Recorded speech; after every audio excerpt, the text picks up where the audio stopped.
This is Real News Media TV, coverage you can trust. Please like, share, subscribe, and hit the notification bell. Select all for daily news updates. FSC head Everton McFarlane resigns. Everton McFarlane has resigned as Executive Director of the Financial Services Commission just days after the news exposed an FSC report that questioned the regulator's oversight of fraud-hit stocks and the Securities Limited. The Bank of Jamaica's Chief Prudential Officer, Major Karen Burrell, will act in the position. The FSC regulates investment houses, while the PSOJ oversees deposit-taking institutions such as commercial banks. Finance Minister Dr. Nigel Clark announced Thursday that he has accepted McFarlane's resignation. It will take effect on January 31, but he goes on leave on January 20. McFarlane took up the post in August 2017. The FSC has been under scrutiny after the news on Tuesday revealed an internal report in which FSC staff flagged the SSL as a problem institution that operated a culture of non-compliance and mismanagement of client funds. That report gave an assessment of SSL for a period of almost 6 years up to February 2017. But at a press conference on Wednesday, McFarlane dodged a series of questions on what happened after that date, claiming confidentiality reasons. "We are aware that there are a number of questions that are of public concern. Questions, for instance, relating to FSC's past actions. What we knew when we knew it, what we did, but our ability to answer certain questions at this point in time is constrained," he said, seeking to preempt journalists. McFarlane also said the FSC found no reason to suspend or revoke the SSL's license. Sprint legend Usain Bolt is among 40 SSL clients affected by the fraud. Bolt has given stocks and the Securities Limited 10 days from January 16 to pay over approximately $2 billion that he said was in his account up to October 2022. SSL reported the $3 billion fraud to the FSC on January 10 after taking a statement from an implicated ex-employee on January 7. The former wealth advisor has not been charged. Man killed at Manchester home while visiting from England. The Manchester police are currently probing the shooting death of a man who was visiting from England.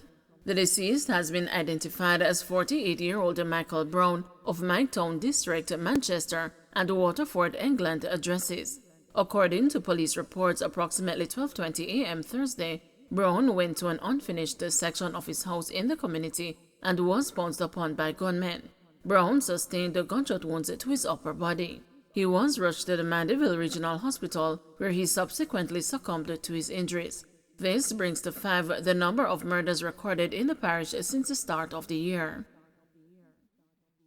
PSOJ stresses importance of gatekeepers in protecting financial sector.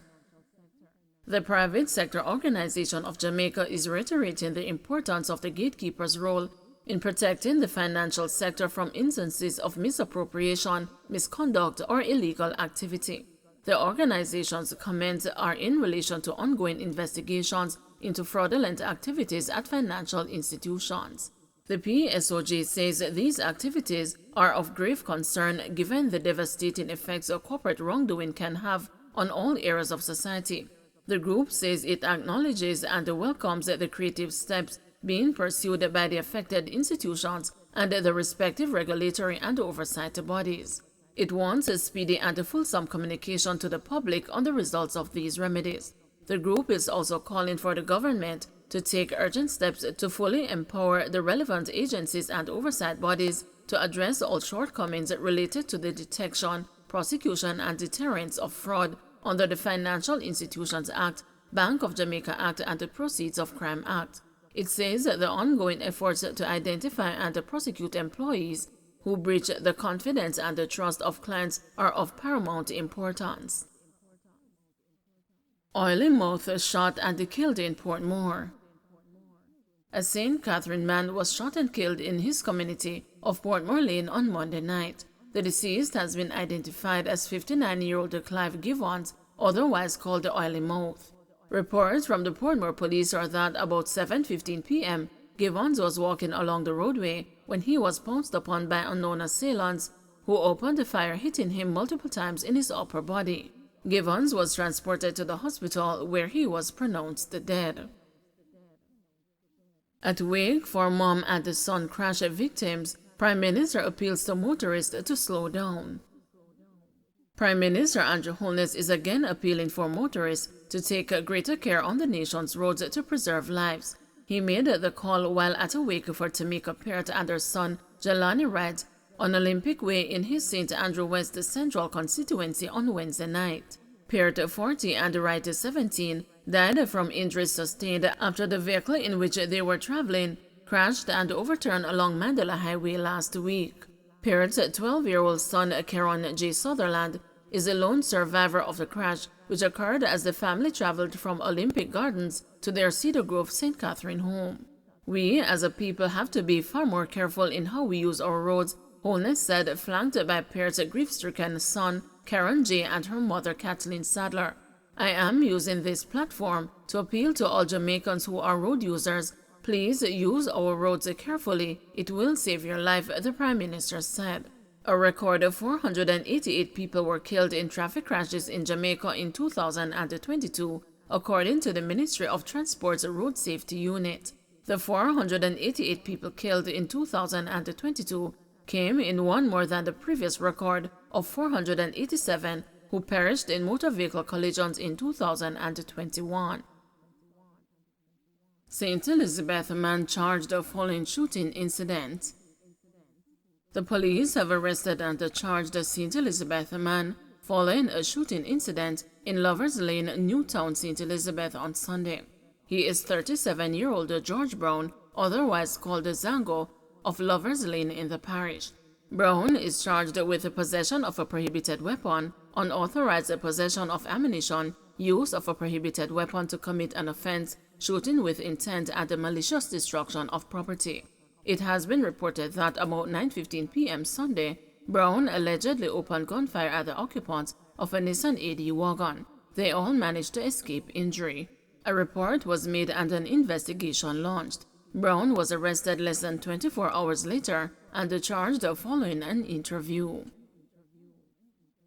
Construction worker shot dead in St. Mary.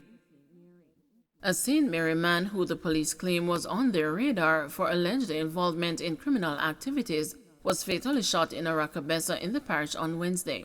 He has been identified as 41-year-old construction worker Miguel Nash of Boscobel Heights. Nash was reportedly shot outside a nightclub in Boscobel about 11:40 p.m. Police reports are that a man walked up and shot him several times. Nash was pronounced dead at hospital. FID collecting statements from investors defrauded at SSL.